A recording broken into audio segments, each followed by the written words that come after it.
सुमित सतीश रैमा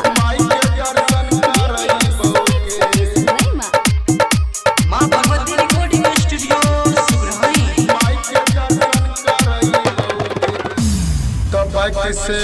लाजबो तोरा मेला वहां देखबो जादूगर वाला खेला ये छोरी देखबो जादूगर वाला खेला तब से लाजबो तोरा मेला वहां देखबो जादूगर वाला खेला ये छोरी देखबो जादूगर वाला खेला तो ओम पर कस के संग चल मेला वहां